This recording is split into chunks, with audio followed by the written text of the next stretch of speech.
everybody, good morning. It is Thursday morning. I have my water, I'm on my treadmill, getting my steps. I'm part of a Fitbit challenge again today. I love it. So if you want to be Fitbit friends, my email is down in the description bar, vegasfruity@yahoo.com. And I'm also part of a stride kick challenge. And it's called the End of the Year Sprint. It's like 250 people on that one. I don't know any of these people, but I thought I would join it. It's 150,000 steps in 10 days. Started yesterday. And I'm behind because I should be able to get that if I get my 15,000 per day, which is usually my average. But yesterday I fell short, and dang it, so now I have to catch up.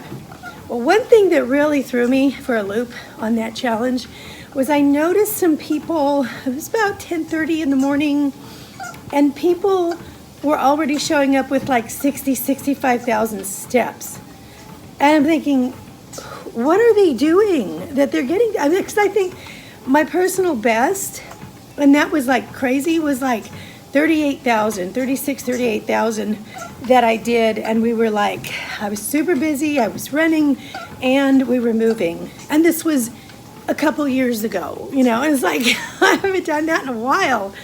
But I'm thinking, what are they doing? Even if they're on the East Coast and they're like 3 hours ahead of me, I still don't know how they're getting that many steps, right? And so it just kind of like threw me for a loop. Because last time I saw somebody get that many steps, they were on the Dr. Phil show for being addicted to exercise. And so I'm like, who are you people? But anyway, highly competitive is an understatement. Anyway, I'm just going to be a regular old person on there and try to get my 15,000 a day and see where that gets me. Apparently, I'm not going to be one of the top, and that's okay because I value sanity a little bit more in my life, and I would be insane. Maybe they won't, but I would be insane if I tried to do that every day. Okay, so I am going to let you go for now. We're going to be making some breakfast together. I'll show you how I make my oat waffle in the morning, and I think it's 2 points because of the flaxseed meal that I put in there. And that adds a lot to it and brings some good healthy fats in it. So I will see you in a little bit. Hey everybody, so before we get started, I want to give credit where credit is due. I always endeavor to do that. I first ran across this recipe from Jane Esslestyn's channel. She and her mom have a channel. They are 100% plant-based, and I am not.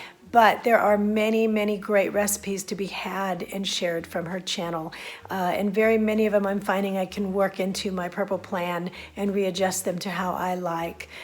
So anyway, I will put her link below in case you're interested in checking out her channel and checking out any of those recipes yourself. This is a great recipe, and I either start my day with this waffle these days or regular oatmeal, which I just gussy up in a million different ways. So I can't have enough oats right now. So all right, let's get started. Good morning, everybody. So I'm going to make my really quick oat waffle that I have in the morning. I'm going to start off with one banana here, and I'm just going to peel it and put it in my food processor.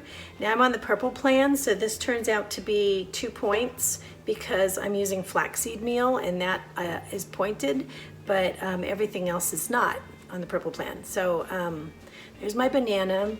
I'm just going to stick it in there, and then I'm going to pulse that and cream it up, and then I'll show you what else I do. All right, so that's nice and creamy. You can see my banana is all creamed up in there. And what I'm going to add is 1 cup of rolled oats. Just going to pour that in there. And old-fashioned oats work best for this. And then next I'm going to have 2 tablespoons, I need a tablespoon, of flaxseed meal. Okay, so I'm going to add in 2 of these tablespoons. Okay, and then you don't have to, but I always put in just a pinch of baking soda, and probably like 1/8 of a teaspoon or so should be enough. I'm just going to guesstimate it. And you can put in some pumpkin pie spice or cinnamon or whatever flavors you want. I mean, if you want to make a savory waffle, just, you know, maybe spice it up with some thyme or something like that. You might want to eat it with like chicken and waffles or something like that, and you might not want it so sweet. And so, you know, with the banana being in it, it is kind of sweet, but it's not too sweet. So you might get like a sweet savory type thing. And a really important part to this is I always put in some of the rind. This is an organic orange. I picked it, or my husband picked it, at my parents' house in California this last weekend. And I'm just going to zest it right into the mix and try to get as much, you know, in there as possible. This really gives it a really nice flavor. I really love it. And, you know, I put blueberries on top of this and have it with like maybe some sliced oranges, and it's just amazing. I mean, it's just so great.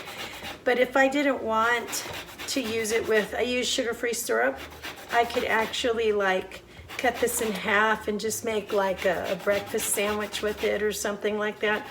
You know, one thing that I think, especially being on the purple plan, that we need to realize is that oats is not just for breakfast.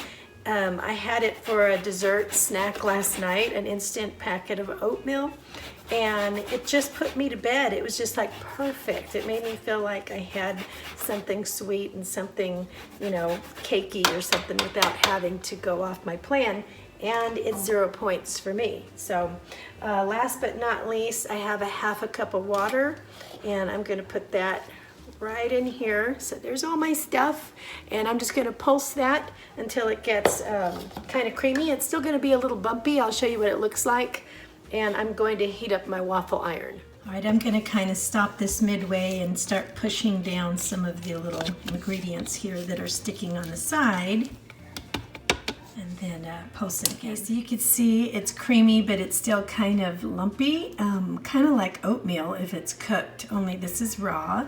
So I'm going to take this and I'm going to put it in my prepared waffle pan.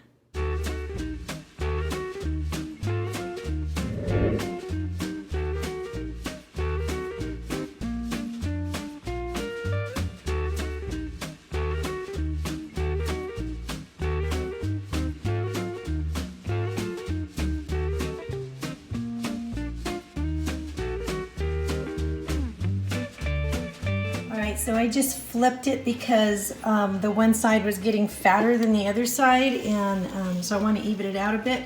But isn't that a gorgeous golden color? It's just so beautiful, so I want to kind of even it out. I think it's probably cooked by now, but I just want to make sure. All right, and here's my waffle. It is dense, more dense than a normal waffle is, but it is rather good. I love it.